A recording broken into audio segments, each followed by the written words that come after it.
Hi, welcome to Friday Night Chats with Garage Geek. I had a very, very busy week, especially since I was out of town for 2 nights and 3 days.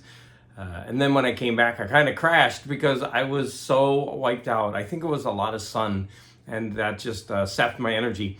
But I'm back, and I've got my coffee, and I'm sitting here with 4 dogs, so who knows what mischief they'll get up to in the middle of my stream. Hey, we just got to roll with it. So I have so much, despite being out of town, so much to share with you today. So first, I want to, excuse me, I want to talk to you about a live stream that I'm going to be doing tomorrow. If you're one of my YouTube friends, beware, because I go back to school in a couple weeks and I haven't been reaching out like I should have. And so I'm going to be pestering you to see if you want to do a live stream with me. This is like a way for me to connect before starting school. So if you want to do one with me, save me the trouble. Just reach out to me and let's set it up. It could be on whatever topic I want. No, whatever topic you want. Okay, so tomorrow I'm doing a live stream with Mark Morris. I've been bothering him because he hasn't been on YouTube at all. And he's actually one of my favorite YouTubers. I really like him. And I hit him where it hurts. I had to give him an offer he couldn't refuse. So, I went right for the Beatles. And I knew that would be a topic that would pique his interest. So we are going to be going over Beatles albums. I don't know how far we'll get, but we picked the first one that I'm really familiar with, and that's Magical Mystery Tour. And we're going to pick our top 3, and we're going to go head to head until we both have our favorites. And then he hasn't agreed to this yet, but we're going to let the audience decide of the 2 tracks which one is the only track that survives. Now, hopefully when we're done with all this, we're going to take all of the Beatles tracks that have made it to number 1, and we're going to pick one track only from the whole Beatles album catalog that is indispensable. One track that is their best. Let's see if we can do that. I actually think that's going to be really, really tough. And I don't know how long it takes. It doesn't matter. Maybe we could do a couple of the other albums in between. Maybe someone else out there would like to do a different album with me. So, for example, I know Scott at No Solution. So bad I haven't contacted him, and I'm really upset with myself because I've been so busy. But maybe he would like to do a Bob Dylan album with me or 2, because I know that he's been listening to the Bob Dylan albums in a row. But anyways, tomorrow at 1:30 p.m. my time and 3:30 his time, he's in Iowa.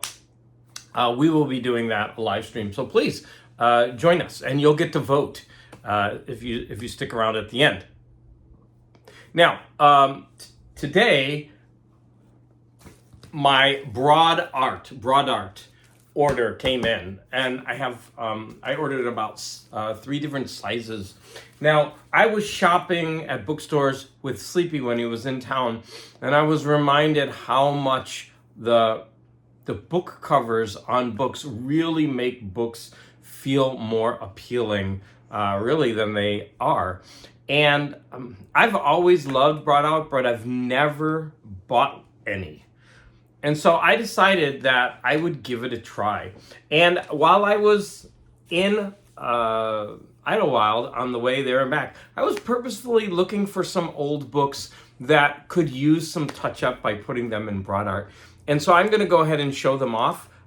So for example, a couple of them, actually, the spines were a little bit off with their covering. For example, these 2, if you look at them closely, you can see that they're just a little bit off. Then I have another example. Well, I'll get to it. So here is this Poul Anderson book in the broad art, and I really want you to let me know in the comments, what do you think? Was it worth the money to prophylacticize these books? Do they make them look more appealing? Would this be a book that you would be proud to have on your bookshelf? I'm going to save this one for a bit. Here's another of the Paul Anderson books, and this one, the spine was off. So I was able to, fix that a little bit. Now, there are still flaws. For example, I didn't realize that, but that's folded over. So I actually need to open this up and put that back so that it's not bent over like that. So that I'll leave that a little bit to the side. Here's the third, and this is, look, you can see me in there. This is another Paul Anderson, The Dancer from Atlantis. And as I was looking at this, I saw that is actually Frazetta art. So that was a bonus for me. But yeah, I still think it's funny that this dancer from Atlantis is dancing with a bull. I don't know what's going on in there. All right, this was a book I knew nothing about, but it was kind of beat up, but I really liked the art. And that's The Darkness at Dawn, with this kind of wraparound, the spine art, and then this painting of the writer. Or no, I don't know. Yeah, it says Portrait of Thomas B. Costain. Yeah, and it's by Norbert Heermann. But anyways, yeah. This book, I fell in love with just the cover. This is like a historical romance. What do you think? Does that look gorgeous in the broad art? Here's another sci-fi book that when I saw this, I wanted it. Look at that cool phallic cover. It's like a combination of both sexes in that monument. I don't know what's going on. I don't know what's going on in the back of that either. That's a thick one. What's going on with the sun? But what do you think of that in broad art? Good? Not good? Please let me know. We're about halfway done. Actually, no, we got 4 more. So this one I wasn't sure about when I bought it, but my husband loves this book. Oh wait, no, he doesn't. Anne of Green. I read this book recently, and I really, really loved it. And I should read the rest of them. He likes Heidi. Sorry, I think I read that one too. It's not perfect. I wish that the art had been more. But this is I think a modern library book. Maybe not. But anyways, I still, when I saw it, I wanted to buy it. Here's a Donald Westlake, The Axe. This one actually looked really good without the cover, but I think it looks even better. Okay, I've got 3 more. So one was a collection of Dr. Solar, Man of the Atom, and I paid $10 for this hardback.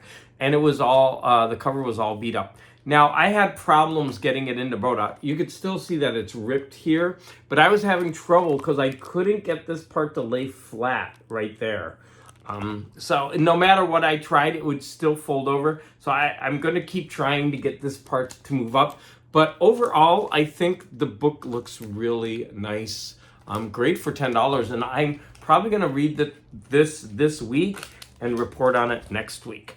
Now, a book that I saw, I fell in love with. This book was $35. It looked beautiful, and I splurged. I wanted it.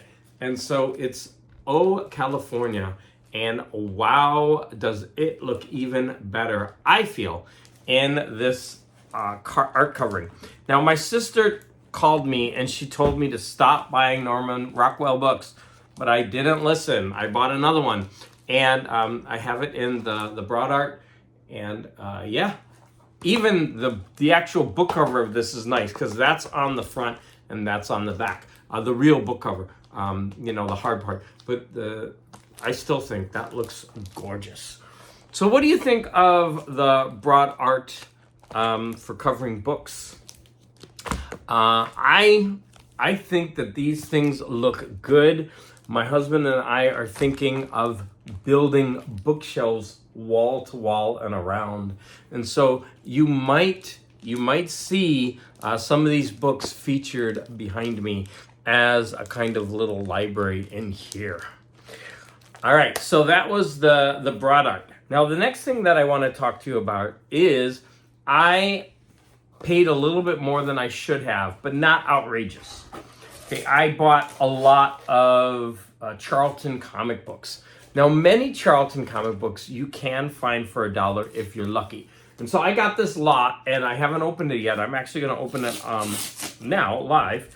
and I'm going to show them off to you. Now, the savings grace is that there are a couple horror titles in here, and those always go for more, and the superhero ones don't. And so I paid $20 plus $7 shipping, and I think there's well, we'll count them.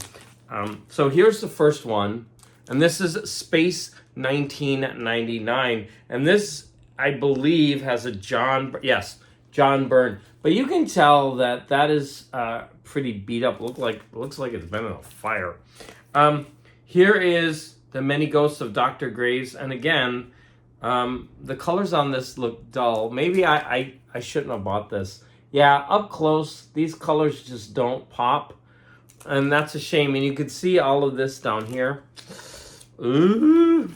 All right, here is a Haunted Library, and that's absolutely Steve Ditko. I'm actually trying to collect all of these.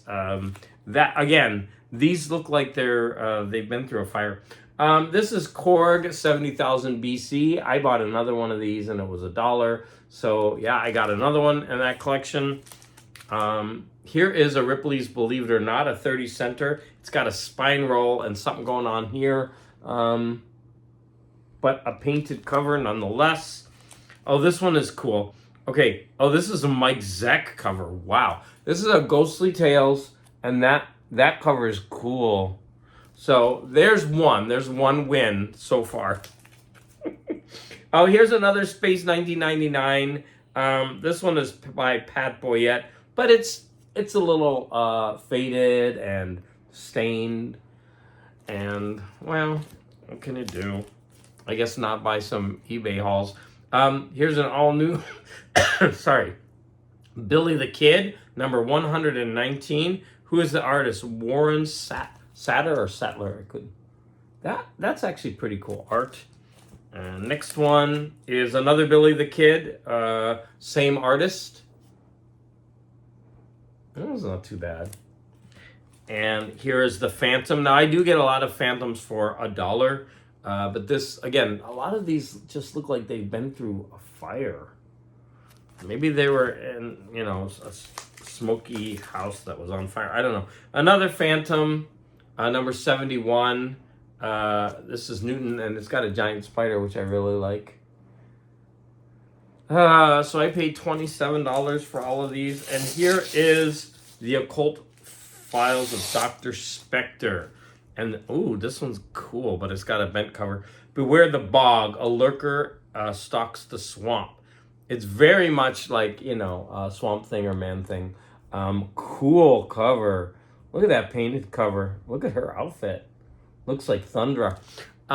Yeah, that's a 25-cent one. $27. That includes shipping for 1, 2, 3, 4, 5, 6, 7, 8, 9, 10, 11, 12 comics. I probably shouldn't have. I think I didn't get a good deal on those. But you know what? As Donald Rex told me, buyer's remorse. You just got to move forward and appreciate, and then maybe think twice the next time before you do that. Okay. I have shows, comics, books, and movies. So let's talk about the show first. So my husband and I watched the entire season of Twisted Metal. And this Twisted Metal is a show that's just over the top, but it's so much fun. Yeah, that guy lights his head on fire and goes crazy. So, it's just a fun show. I would recommend it. It's over the top. This actor, which I can't remember his name right now, he's in so many things. But in this, he plays kind of a nerd, and he does a really, really good job. And this actress, she was in a comedy show where she was very droll. God, it was oh God, I can't remember anything. It was a cop show, Brooklyn 911 or something like that. But she's really good in this. And I liked that guy a lot. He was, I like kind of chunky guys, so for me, he was appealing in the role. But, you know, he plays this maniac, and he's really pretty funny. As you can see, he's holding up a hand. So if you want to watch something that's over the top, a lot of fun, just escapism, then you'll want to watch Twisted Metal, and it's on Peacock. That was the only show that we watched. Okay, so I have comics, books, and movies. Why don't we go in order? Comics.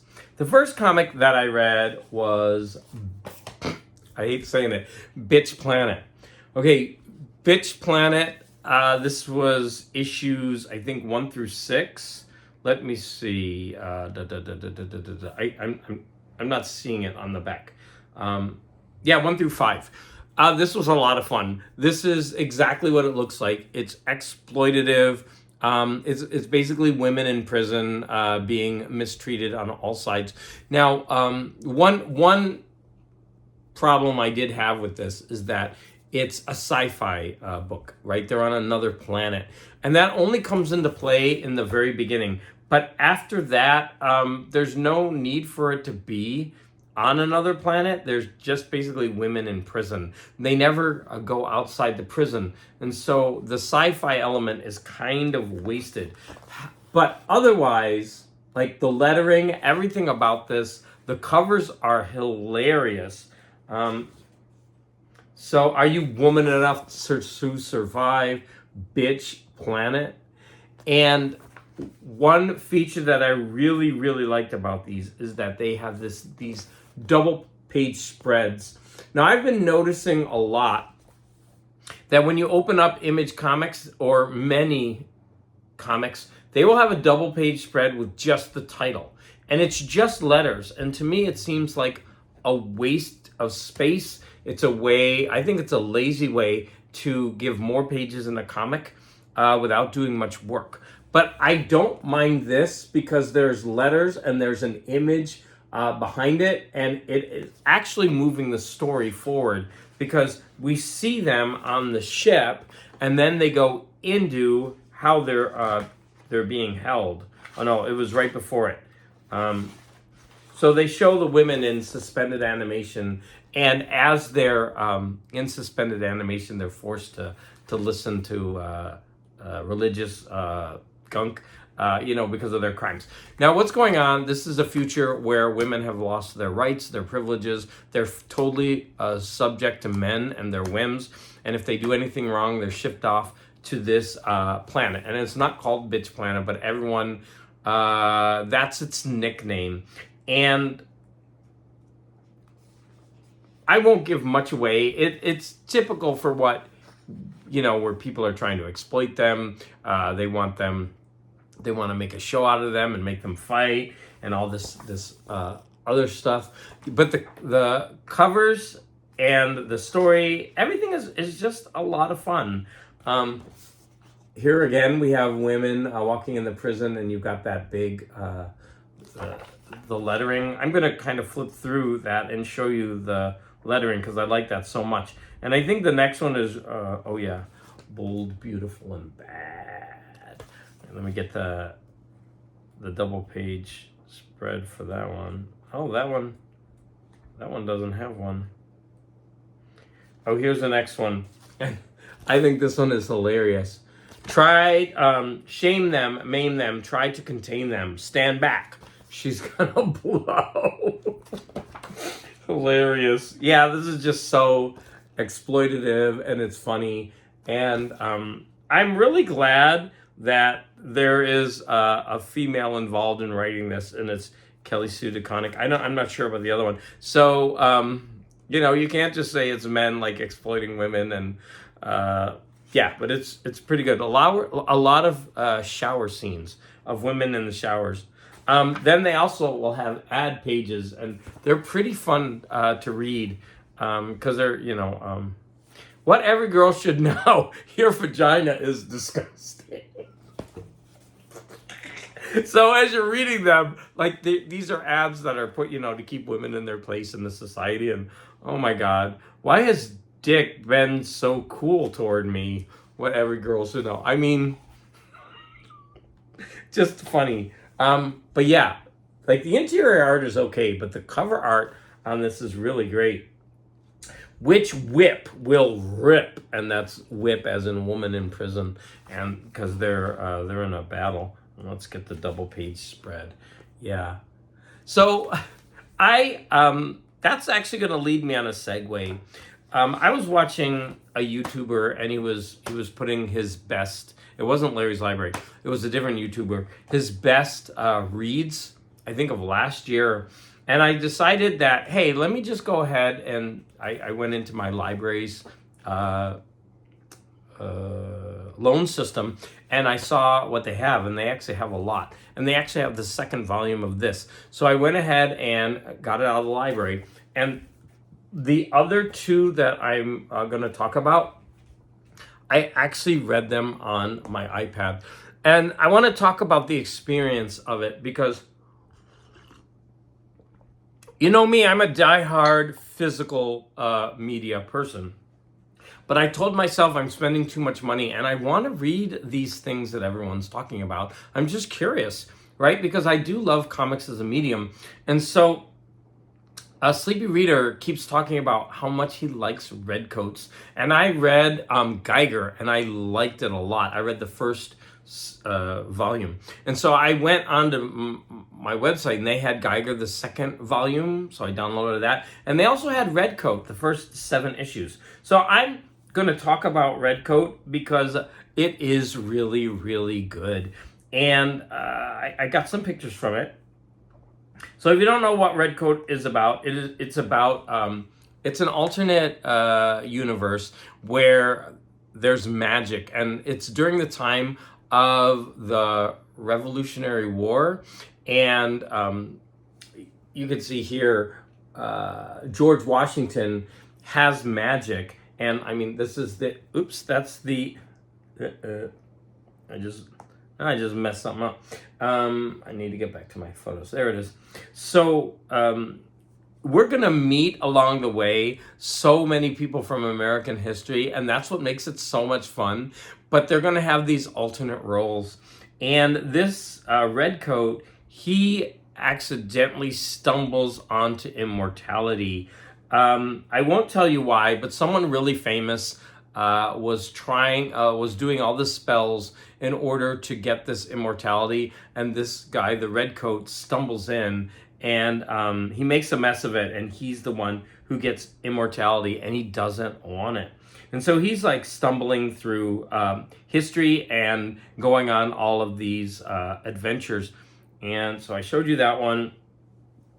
So there's another, I really like that one. There's George Washington with his hands with magic. And yeah, like that. And the next, here is this great panel of the Redcoat as he's running. Yeah, he's a big coward. So this is where they're doing the rite. And here's the Redcoat in the eaves. And he stumbles on and gets that. And this is going to be a major character in this arc. Where is he? Right there. I don't want to spoil it, but that kid steals the show, and he's someone really, really famous. And the first 6 issues of this arc deals with this boy. And when we get to the 7th issue, like it ends, and then we jump, and we jump into the future. It's really cool. But I was thinking, why are they including just this one issue at the end, and then they show why? And it's really well done. I really liked the 7th issue of Redcoat. But here's another example of the art and why I like reading this on the iPad. Because when you have this art, you can just zoom in and you can scroll across, and the art stays crystal clear. It's such a great way to read, and especially if your eyes aren't so great, you can like zoom in on the lettering and make it really big. It's really a great way. Like this small panel in the corner, you can zoom in and you can see the art up close. So I really recommend it.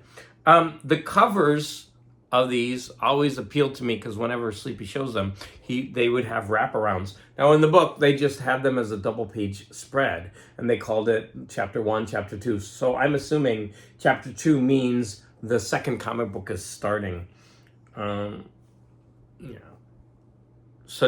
such great art in this. I mean, look at that. Here's another one. Here's George Washington. Sorry, that's a spoiler, but there's George Washington. He's not such a great guy, I think, in this book. We don't get much of him. I think he's going to be there in the later arc. And this is the 7th issue where we know he's in the future because he gets dressed and he runs out and he hails a taxi, but he's still dressed in his red coat outfit. And this is where he's in the hotel looking at himself in the mirror, and I just thought that was a really cool piece of art. So really good art, fun story. Here's an example of a cover that I would like to get. From the whole series, I loved that cover. So this is, it's cover B by Francis Manapul. So it's number 6. I'm going to be on the lookout for that. I love that. I think that's a beautiful cover. And I also like cover B from number 7 by Germain Peralta. I don't know if you can hear my dog. She's snoring over here. Yeah, that's a pretty cool cover. But of the two, I like that one more, but I'm going to be on the lookout for both of those. Those are gorgeous covers. So would I recommend Redcoat? Yep. And I want to thank Sleepy for insisting so much that we should care about Redcoat because it really is good. Another one that I read was one that I've been wanting to read for a long time,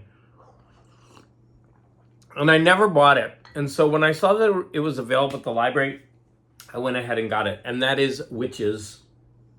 And this one has Scott Schneider and Jock. I don't know his other name, but Jock. Now, the cover art on this comic is cool. I don't know if you can see, there's an image. There's one in between the trees, and then there's an image here. It's just cool art. Now, everyone is writing up in the comments like how scary this is, blah, blah, blah, blah. I didn't think it was that scary. It was good. I thought the art was okay. The covers are amazing. I'm not going to say that I would highly recommend this, but it's short enough. And if you like horror, then you would probably like this. But it did nothing that really, really scared me. It did have some gross images, which I'm not sure if I'm going to show, but I might. And there was one thing about the art that kind of really bothered me. They overlaid the art with all of these like splashes. And you're going to see that. I don't know if you can tell, but when you zoom in on the art, you see there's like stuff splashed over every image.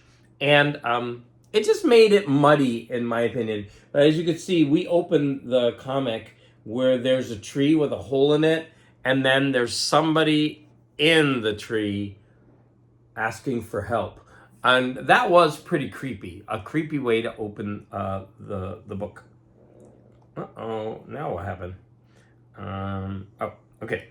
So, here's an image from it of one of the actual witches as they're coming to get the person in the tree, I think. Here is one of the covers. Now, this is where the cover art outshines the actual interior art, because that cover art is freaky. Now, that's a creepy, creepy image.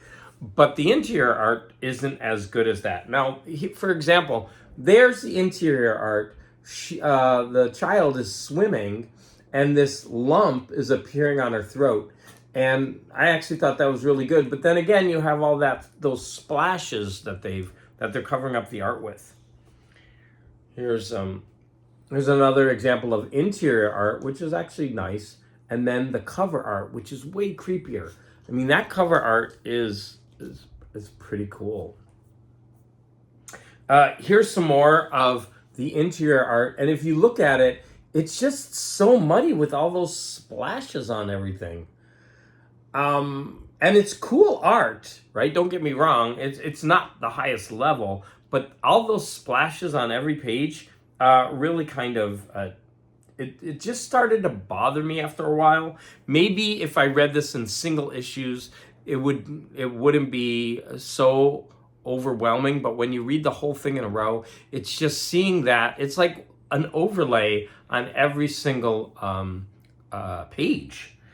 Now there were a couple of other things. Oh yeah, here we go. So for example, you can still see like the overlay on this art. It's just too much. I thought that was a really cool image. So you could see his lip is all ripped and torn. There's a really cool image. Now I wonder, would this be a better piece of art with all those splashes on it, with all those dots? I think it would be, actually. That's my opinion.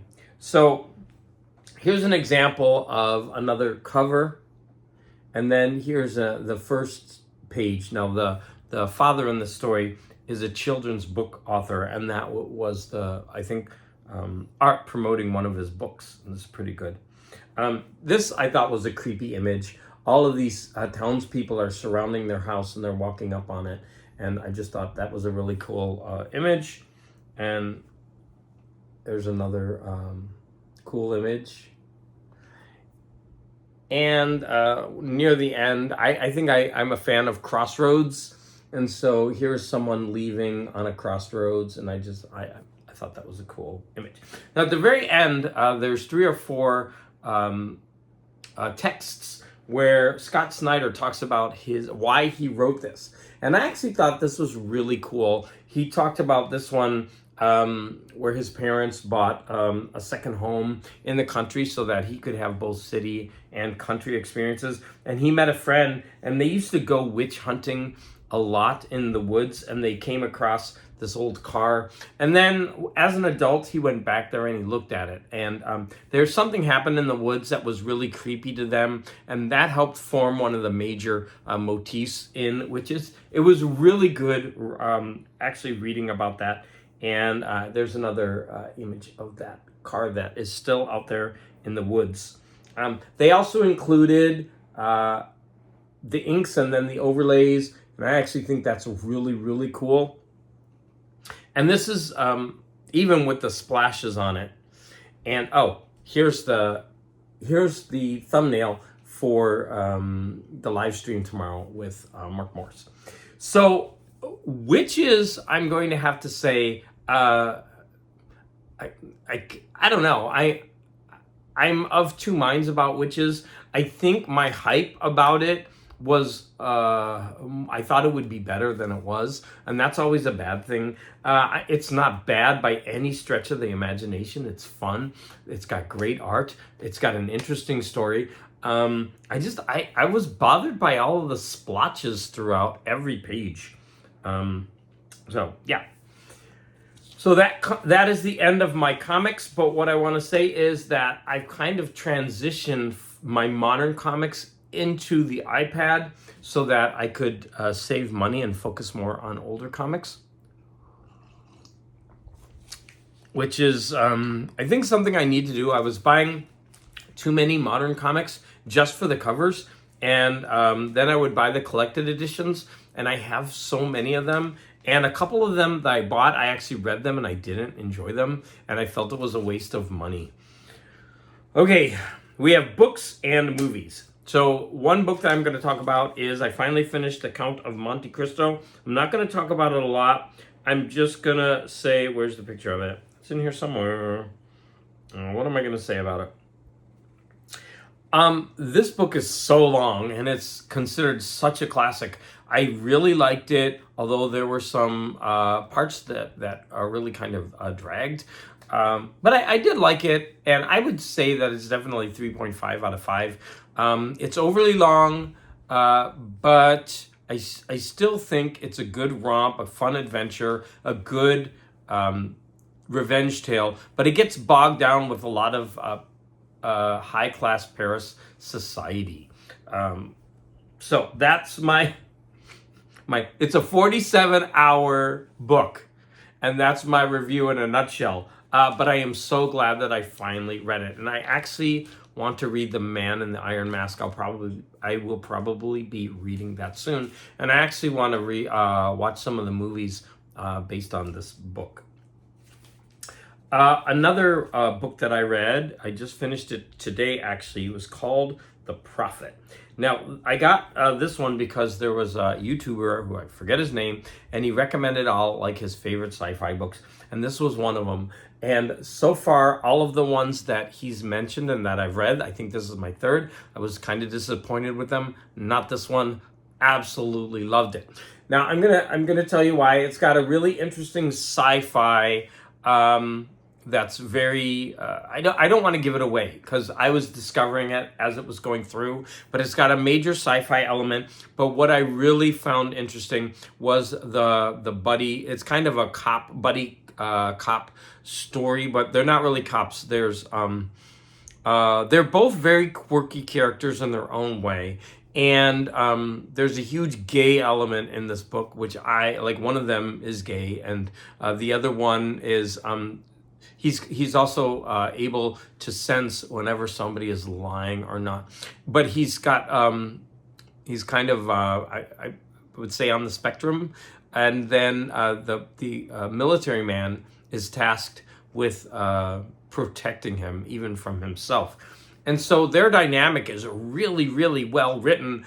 And they would go in the past and talk about major events from their childhood that helped shape them. That was also really well done. In the audiobook, they used they went back and forth from their points of view using different actors, and that was really, really well done.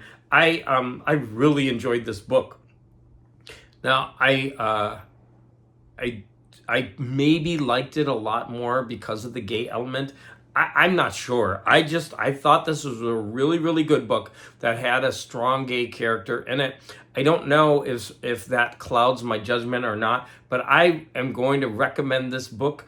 I thought it was great modern sci-fi, so much modern sci-fi. I listened to it and I'm not all that impressed. I really, really enjoyed The Prophet, which is actually written by two separate people. Which is also kind of interesting. And the sci-fi makeup of this whole thing, the mystery that they're trying to find out more about is also, and it's very integral to the story. It's also really, really interesting. And the end of it isn't really a letdown. It actually builds up, and the ending is kind of a really interesting explanation. And I enjoyed it. So that one's going to get a big 2 thumbs up for me. I'm going to say at least a 4 out of 5. And finally, I listened to a short story called Farewell to the Master. Now, I don't know why, but that kept coming out very blurry. So I went online and I found some other images of Farewell to the Master. Well, I'll come back to that image and that one. Oh, okay. Well, I'll just do that. Farewell to the Master is the short story that was used as the basis for The Day the Earth Stood Still, and it was written by Harry Bates. Now, Harry Bates was, I guess, a pioneer in science fiction, and he's virtually forgotten except for this short story. But he was very instrumental, and he did so much for sci-fi, but he was pretty much forgotten, which is kind of a sad story. If any of you out there know more about him, I would love to hear more about him in the comments. But from what I heard in the audiobook, because they had a little introduction about him, it was kind of a sad story. Now, the Day the Earth Stood Still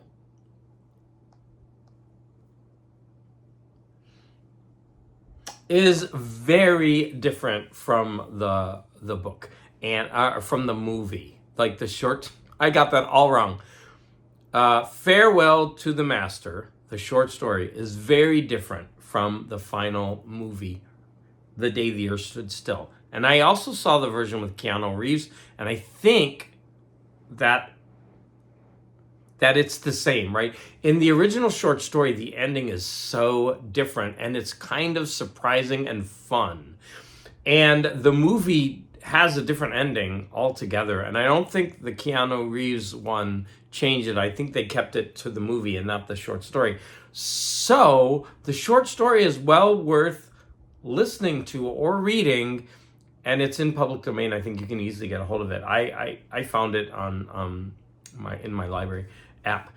It's well worth listening to just to get the differences between the movie, because I'm a huge fan of the movie, and the actual source material. And it's so quick. And the ending was a lot of fun. I really enjoyed it. So I'm very glad I did that. I also downloaded The Thing, A Creature from Another World, or Thing from Another World, the original story. So I'm going to be listening to that very soon and comparing that to the movie. So you'll probably hear about that next week. Now, originally, it was printed in this astounding science fiction, but this story, Slan by A.E. Van Gogh, beat out the Farewell to the Master, but it's in there. And even at that time, it's kind of forgotten, because Slan, which I've actually read that one, beat out and what got the cover and the top billing, which is a shame. I mean, A. Van Vogt, so many people know him, and that's a classic of sci-fi. But the other one is kind of forgotten, and it would have been nice if he were able to at least be on the cover of this astounding science fiction. But wouldn't that be a cool issue to have? I bet that one's worth a lot of money, because then you would also have the Master. Now, I had another picture. Where is it? Did I not? The other picture was so cool. Did I not download it? I'm scanning. Wow, the other image I got was from the issue, and it showed the robot as the illustrator did it. Dang it, I didn't port it over. All right, the last thing that I have, movies, and there's only 2 of them. So the first one is going to be, my husband picked it. He's like, hey, let's watch this movie. Whenever he says that, I'm like, okay. So he picked The Union, and this stars Mark Wahlberg and Halle Berry. I like both of them. I really like Halle Berry, actually. And for what it was a pretty good movie. I know that's not a glowing review. I liked it way more than I thought. When my husband said, oh, we should watch this movie, it's, a spy movie with Mark Wahlberg, I was like, okay. And then I found out Halle Berry was in it. I started watching it, and I didn't hate it. I actually kind of enjoyed it. I enjoyed it for what it was.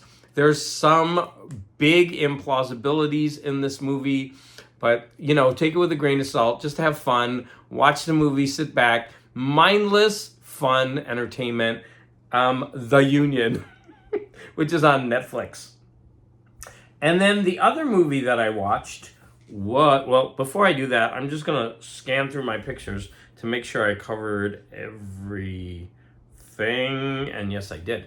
Okay, so thank you, iPad, for your service. I'm going to go ahead and put you over there. The last movie that I'm going to talk about is this, Applause.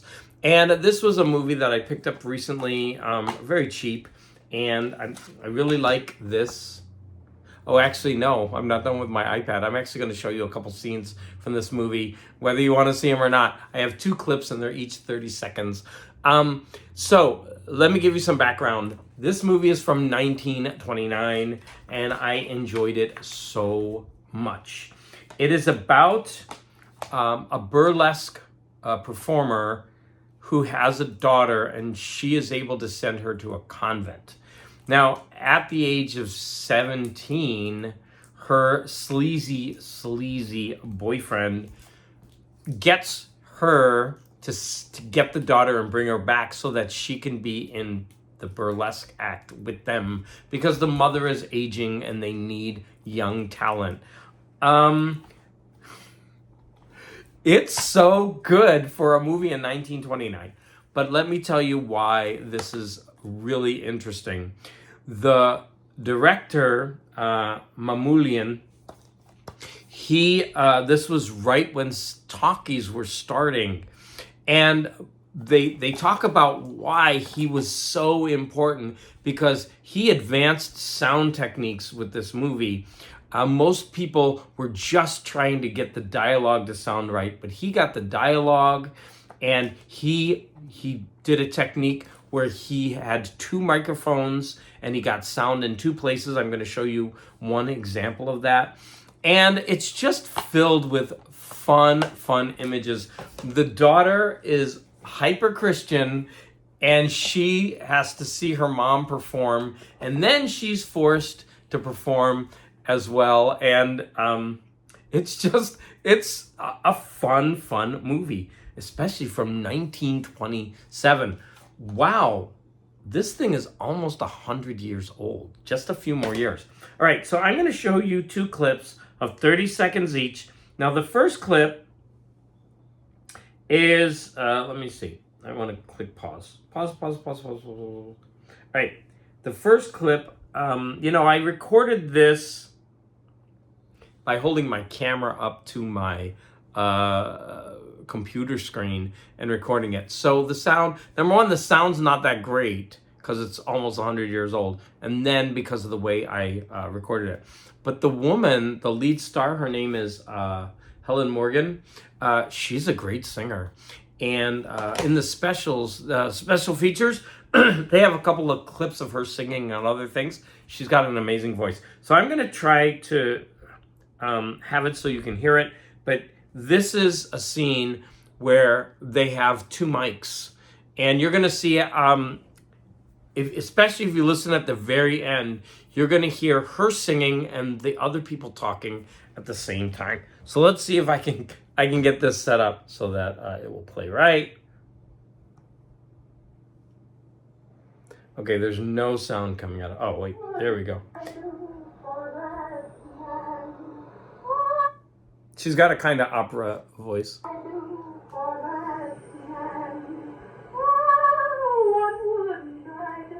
You can see it swiping now.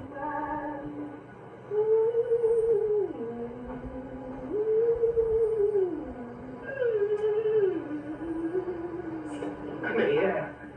Boy, after that one, I better get out of here. Come on, just stick around. It's early. I can't. Peggy, honest. Now, Kitty up in store. Or anybody think he had a mortgage on you. Well, anybody would think that she has a mortgage on you. So she's sitting there pining for her man, and that's the sleazy guy.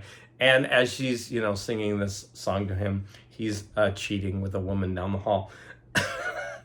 Okay, did I need to explain that? You saw it all. But what a great scene. But you see how the director swiped, and that is the first instance in this movie of 2 microphones being used for sound. So not only was he successful in getting speech and song across, but he also played with sound techniques. And you saw it here first. Now let's go ahead and look at another scene. I cut this way short. Originally, it was over a minute. But this is a scene where her mother's performing burlesque, and the daughter's in the audience, and she's having this, seeing all these images. I cut it all off. So at the beginning, the daughter's sitting there horrified, and she's just seeing all these images, and they're pretty hysterical. So you got to watch this.